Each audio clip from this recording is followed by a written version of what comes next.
Hello and welcome to the latest episode of the Good Dram Show with me, Chris Goodrum. Right, okay, so episodes of the show seem to be like buses. You wait ages for one and then two come along at the same time. Well, there you go. Anyway, as I said in last week's episode, or the episode a couple of days ago, got a really special tasting for you today, and obviously you'll have seen from the intro picture that we're looking at the mad Swedish distillery Smögen again. Why? Because Par has finally released the last two bottlings in the Sherry Project. So we've got 1.1, 1.2, 1.3 and 1.4 to look at. Plus, yes, this liquid. We've got the batch 2 of the Strane Uncut. So I know that my tasting of the very first release of the Uncut proved to be quite a lot of hilarity ensued, and a lot of, oh my god, he took one big hell of a slug of that.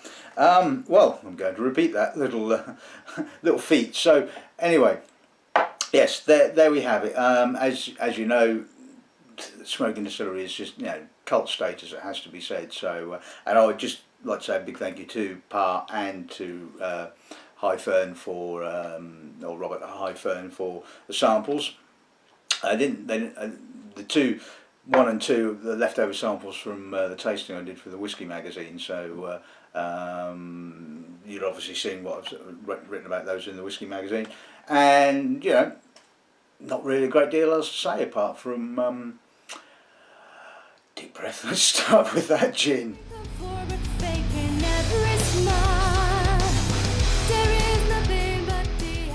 Anyway, before I taste the gin, I'm getting ahead of myself now. I haven't introduced the lineup, have I?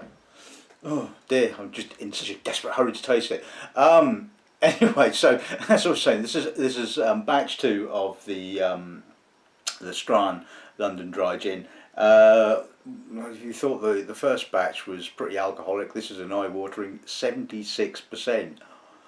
Whew, bloody hell, that's all I can say. Anyway, and then we're going to look at obviously the Sherry Projects, and obviously 1.1 was bottled at 51.8. It spent 2 years and 10 months in heavily toasted European quarter casks before being finished for 4 months in Oloroso. If you can remember, 1.2 was bottled at 55.7. It too was aged for 2 years and 10 months in heavily toasted European quarters and finished for 8 months in ex-Oloroso butts. 1.3 was bottled at 53.7. Again, it was aged for, guess what, 2 years and 10 months in heavily toasted European quarters before being finished for a whole 12 months in ex-Oloroso casks. So hopefully we'll see the interesting progression. And then finally 1.1, 1.4, what am I talking about? The alcohol fumes have obviously got to me already. 1.4, which was bottled at 57.2%. Now, I don't know the exact length of time this was matured for because I don't have that information. All I can tell you is that I'm guessing that it was matured for probably, you got it, 2 years and 10 months instead of in heavily toasted European quarter casks. These are heavily toasted sherried European quarter casks, and then finished in first fill Oloroso. So again, I'm guessing could have been about sort of like 12 months, maybe a little bit longer, I don't know. But so that we're expecting to be a real sherry monster, as it spent its entire life in sherry of some form or description. So now it's time to taste the Strane Uncut.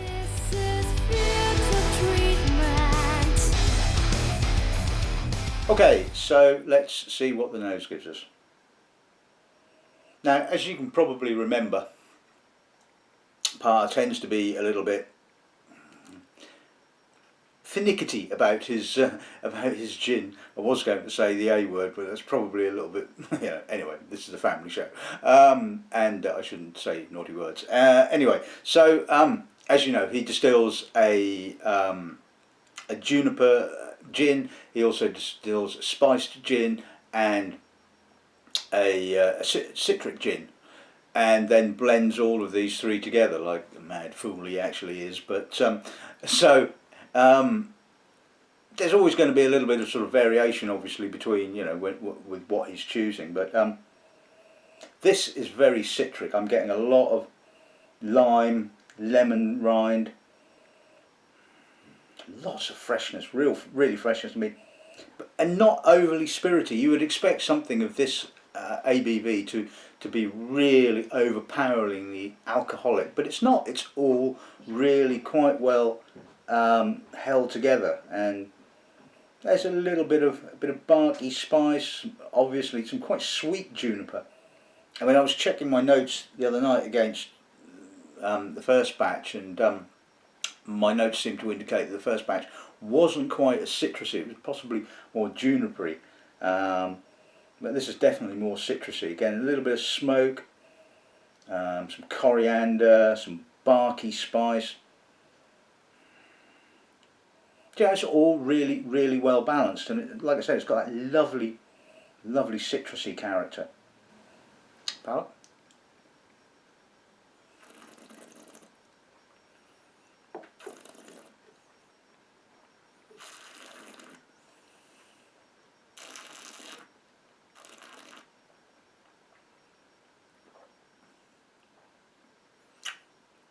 Yes, that's alcoholic. Oh wow, that's a hit.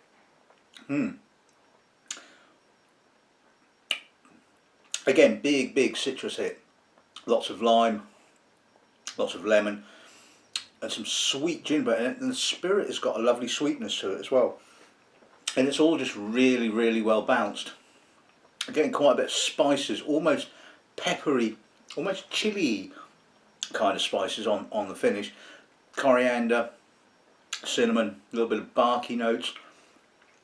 Just absolutely gorgeous. I mean, once you get over the shock of the alcohol, it certainly has such a lovely lingering character, and obviously the alcohol is going to sort of just magnify the intensity of the botanicals that are used. And wow, that's a hit. Anyway, we're going to put a little drop of water with it and just see what that does to it.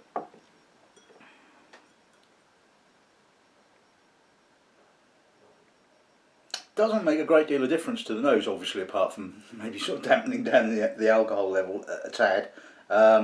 It's still really lemony, really citric, and just still got some, you know, lovely sweet juniper notes. A little bit of, maybe there's a little more bit of a bitter edge to the spices possibly, but it's just wonderfully smooth, wonderfully soft.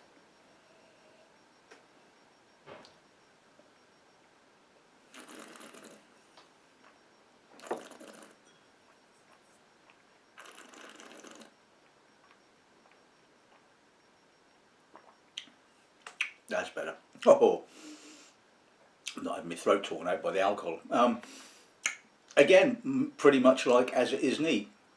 Still very fresh, citrus, juniper, sweet juniper, softer spices, a little bit of licorice I can taste coming through now. Not quite so peppery, a lot gentler. I mean, if you like your gin with tonic or a mix or something, you know, that's going to stand up to it, you know, without a shadow of a doubt. It's still got so much intensity and flavour that putting a little bit of tonic water isn't going to make a huge amount of difference to it. So, oh, great gin.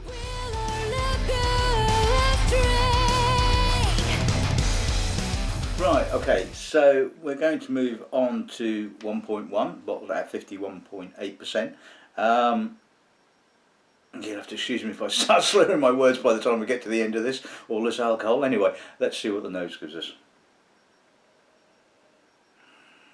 A lot of burnt wood, coffee, intense, gritty European oak tannins, almost kind of French oak tannins, and as you know, sort of French oak tends to have a very gritty kind of character.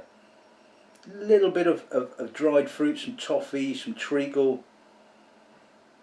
Very softly peated. I forget what it's peated to. I think it was about 50-ish parts, maybe, something like that. I probably should have looked it up, but it's quite subtle, the peat, relatively speaking. Sort of dusty and soft and a little bit smoky. Quite chunky, robust, and lots of burnt wood, like I keep saying. But this is a fabulous spirit. And so this was 4 months in Oloroso, and yeah, it's pretty subtle, and you're getting a lot of the, like I said, the European oak tannin and the peat. Even just a smidge of barley coming through, and a little bit of sweet honey.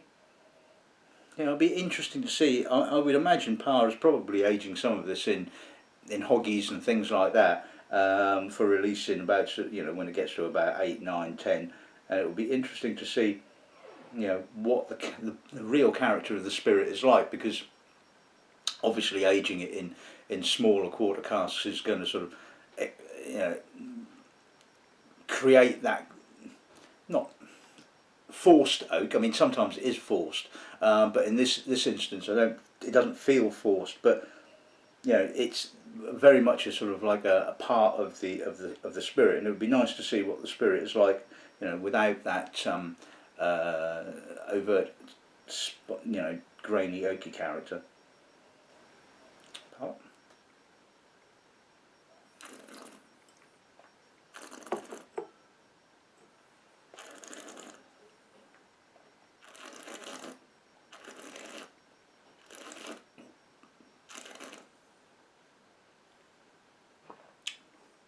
For 4 months in sherry,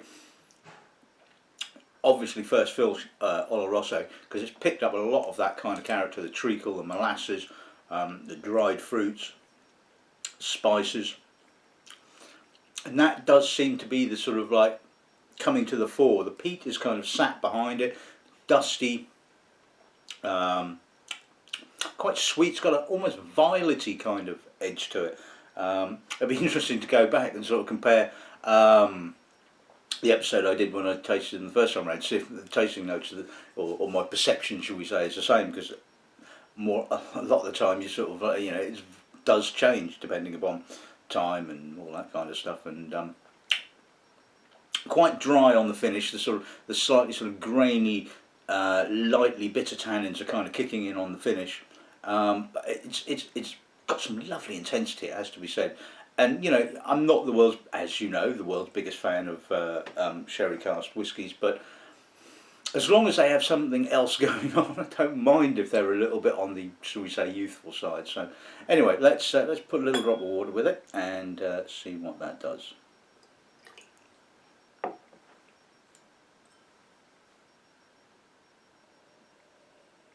Now we're getting more of the oily spirit character. A little bit of lanolin,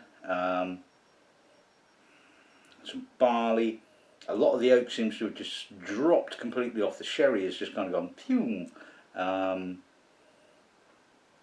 now you're really getting what the spirit character is. And there's some lovely barley notes. It's a bit oily, it's a bit young, very clean. Peat has got sort of like, you know, even though it's still there. I mean, a lot of the time peat kind of, you stick water with a peated malt and it often just kind of disappears a bit like the oak, but it's still in there. It's got that really nice sweet smokiness to it. And again, a little bit of burnt oak, burnt wood.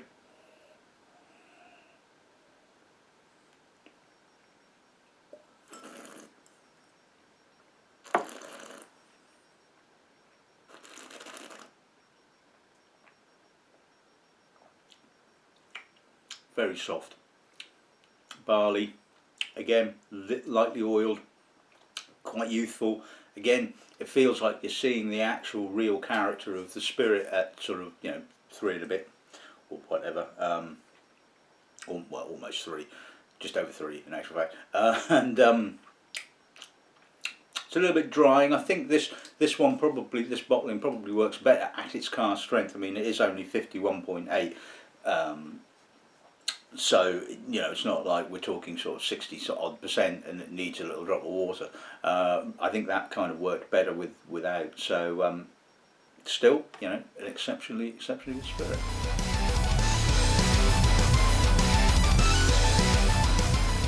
Okay, so moving on to 1.2, obviously bottled at a slightly higher ABV, and that's the thing with all of these casks. They're probably all aged sort of like sat next to each other and same warehouse, and yeah, you know, they all turn out sort of slightly differently. So let's see what this one gives us, shall we?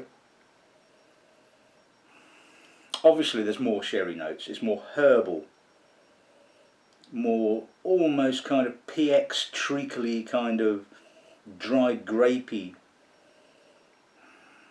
kind of characters, a lot more of the sherry, some crystallized orange.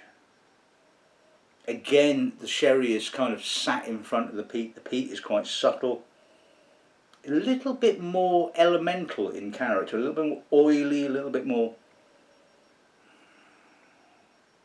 tarry. Not so much burnt wood in this particular bottling, it's a lot more tarry, like I said, it's a lot heavier.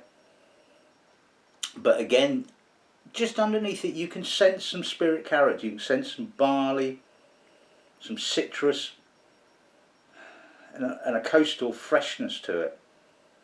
I mean, this is where it's starting to get really interesting, I think. Quite, like I said, pruny, raisins, yeah. Oh.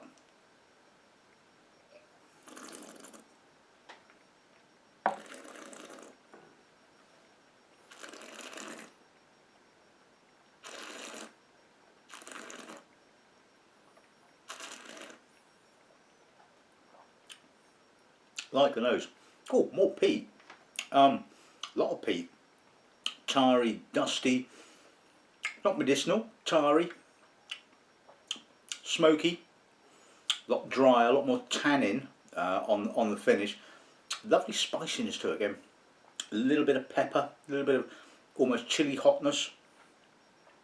But again, the sherry is kind of quite dominant. It's again almost PX like, that sort of heavy treacle and dried fruits, grapiness. Toffee, but oh, it's got a real vibrancy on the finish, a real kick to it. A little bit of herbalness and a lot drier. Let's see what a little drop of water does to it. Again, I don't think it's probably going to need it. I mean, that was quite drinkable on its own, it has to be said. So again, I don't think it probably needs it, but we'll just do the experiment anyway, because we're a bit mad like that. Again, the sherry has kind of dropped off, and you're seeing the, not warts and all kind of spirit, but you know what I mean. You're seeing the kind of the oily, nascent barley kind of character of the spirit, and it's, you know, it would be really. I think it would be interesting. I don't know if Parr does some unpeated distillation, but it would be interesting to see, you know, what the real character sans the peat is all about. But it's certainly got a lightness to it and a barleyed character, and a little bit of fruit coming out now, a little bit of apricot, almost sort of slightly fleshy. Try saying that after you've had a couple of cask strength whiskies. Fleshy fruit. Almost some estery notes, some like banana. Yeah, interesting.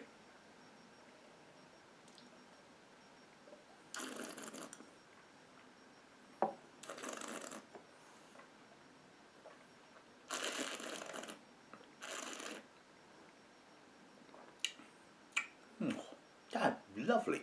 A little bit more sherry on the palate than say the 1.1, because it's kind of thicker, heavier sort of sherry, so it's kind of hanging around, shall we say.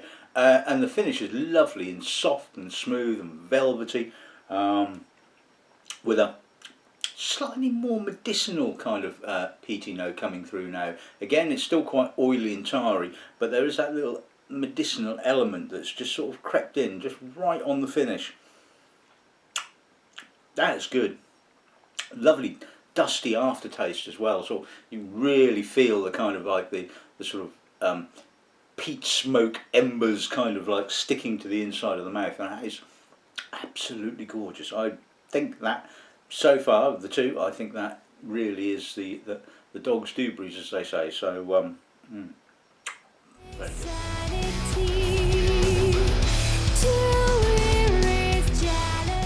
Right, and now we're moving on into uncharted waters, as they say.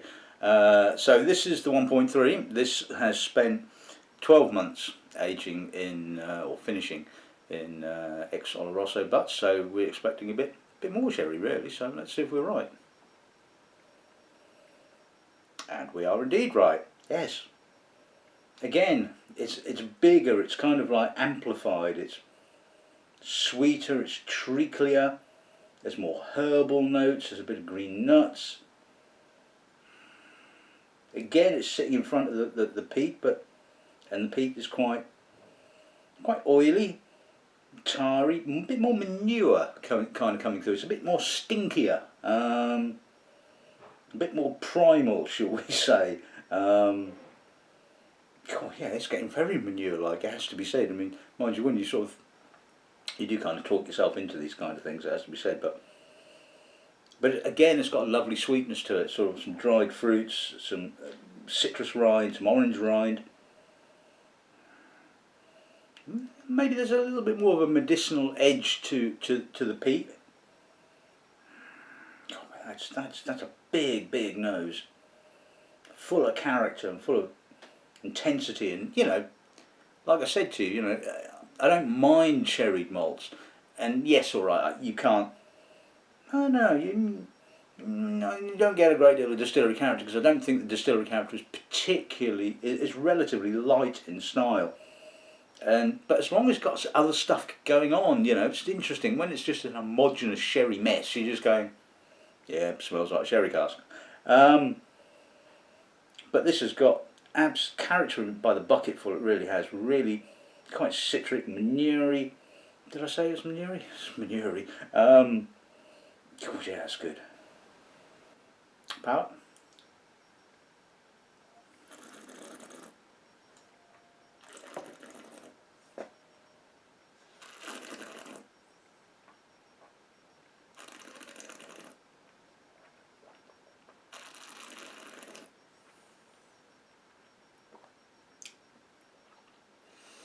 Whoa, that's got some drying tannin, but it's got some big licorice and toffee and coffee, and again it's got very much a PX kind of sort of treacliness to it, and literally you can almost taste the sort of like the dried raisinated grapes. It's really intense. Again, quite peated, quite dusty and sort of smoky kind of peat. I mean that's big, really big. I don't think there's much point in putting any water with that, because I mean that is just absolutely gorgeous on its own. And if you like this kind of style of peated sherry whiskies, then you're gonna absolutely kill for this. I mean, and again the spirit is really intense, but wonderfully soft as well. And yes, as we can see through the progression, obviously leaving it longer in sherry casks is going to mean more sherry character. Kind of stands to reason, but it's kind of nice to sort of like see it in the flesh, so to speak. But anyway, no, let's stick a little drop of water with it. I mean, I have done with the other three, and although, like I said, it doesn't actually really need it, we'll just kind of, just for the hell's sake, we'll just do it, And again, it's kind of done exactly the same thing as the previous two bottlings. Again, the sherry is kind of really skunked off, but this time the peat is kind of still sticking around. It's still got that real kind of bonfire smoke kind of character. Again, the spirit's quite oily, but again quite estery. Some barley, and it's stronger. I'm getting a more spirit character, which you would expect because it's, you know, it's a little bit more older, you know. So it's all kind of coming together quite nicely, and quite coffeed, really coffeed. In actual fact, you know, the sherry has really diminished quite an awful lot, and I really like it like this. I mean, you know, I'm not saying I didn't like it when it was neat, but, you know, kind of the sherry character is more kind of reminiscent of refill sherry, a more subtler kind of sherry.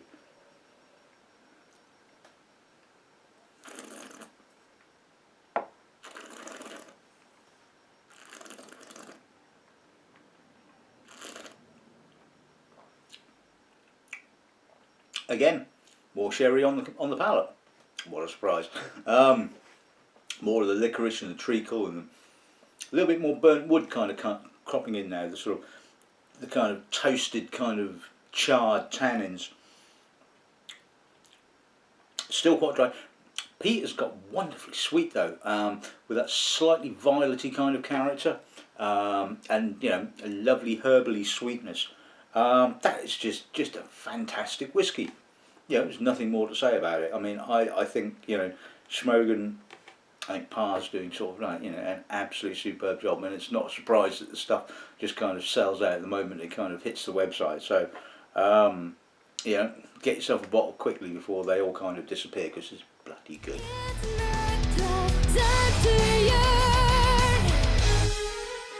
Right, okay, moving quickly along. Really want to get to the last one. So this is the 1.4. So now this, as you can see, I mean, this is a lot darker than the others. I mean, as you would expect, it's spent its, you know, almost 4 years, or probably about 4 years, in sherry of one form or another. So let's see how this differs from, say, 1.3.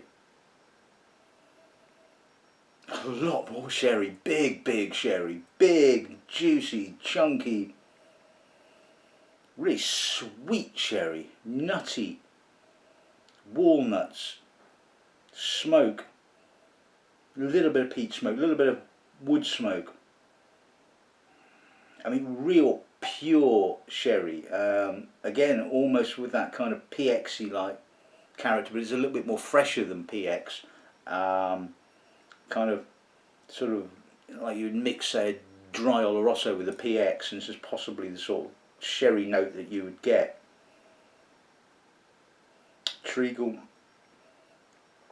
Peat is really sort of struggling against all the sherry, it has to be said. I mean, it's definitely there, you can smell it behind the sherry.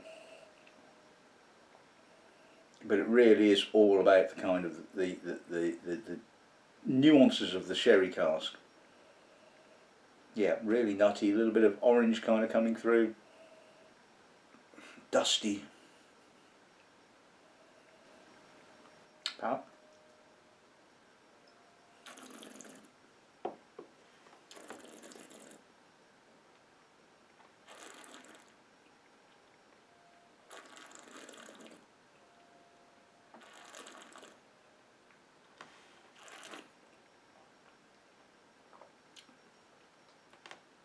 Getting more alcohol. Obviously it's bottled at a higher ABV. Mouth-wateringly juicy, succulent raisins, a lot more sherry, a lot more dry, slightly bitter tannins. That the alcohol is kind of emphasising the dryness. Again, you can kind of taste that almost pure grapey, PX-y kind of treacly kind of character. So, yeah, it's a big sherry monster. But it's all very soft, and it's rounded, and it's got some edge to it. It's got an edginess. It's got citrus.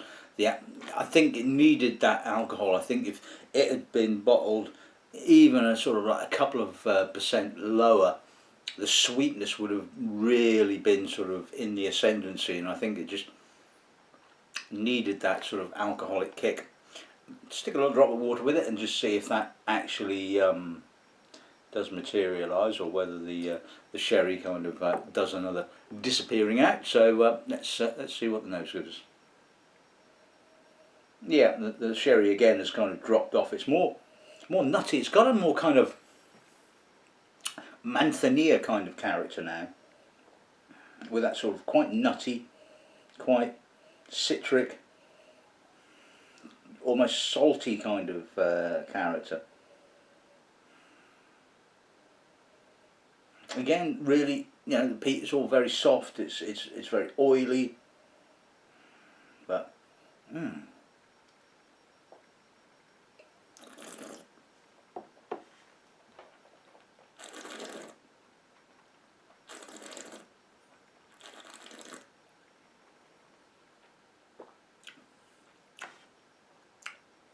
a lot more peat now. That's quite surprising, and I think the same can be said for 1.3 as well. Adding a drop of water seems to sort of like drop off the sherry a bit, but it doesn't really drop off the peat, which is quite unusual with peated malts, because normally you find that you put a little drop of water with and the peat sort of starts to go as well, but the peat is really still hanging in there. I mean, it's still quite sherry, but it's softer, it's creamier. Wow, that's a really Ardbeggy kind of finish, dried burnt wood, dry peat, not overly medicinal, but more kind of woody kind of peat character. Yeah, that's almost Ardbeggy like. It has to be said. I mean, and that's really impressive. Quite dry, but still quite full. Lovely balance of sweetness and dryness, certainly on the finish. Yeah, that's bloody good. Like that a lot.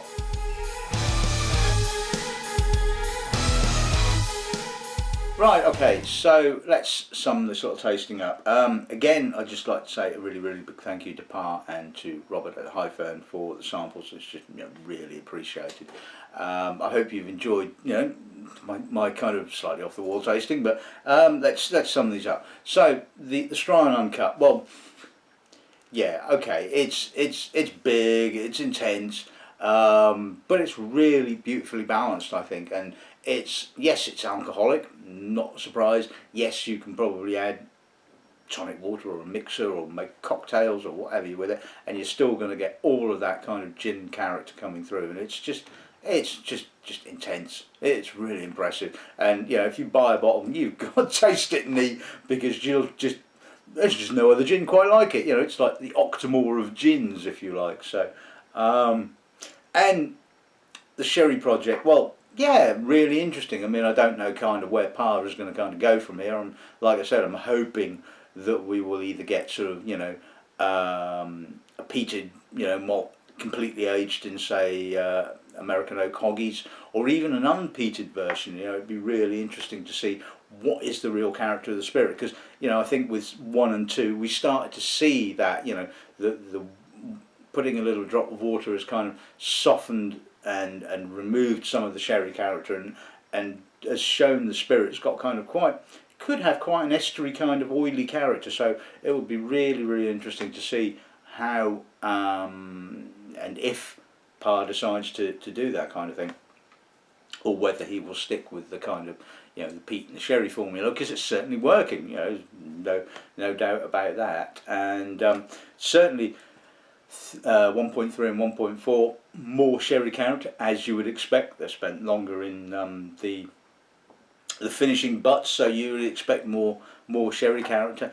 And yeah, really interesting. 1.4, like I said, stick a little drop of water with it, and you're in kind of Ardbeg country with that finish, and I get the feeling that sort of the distillery has almost got that kind of same fervour, or certainly the people that that love the Smögen whiskey are kind of like the same nutters that are kind of like Ardbeg,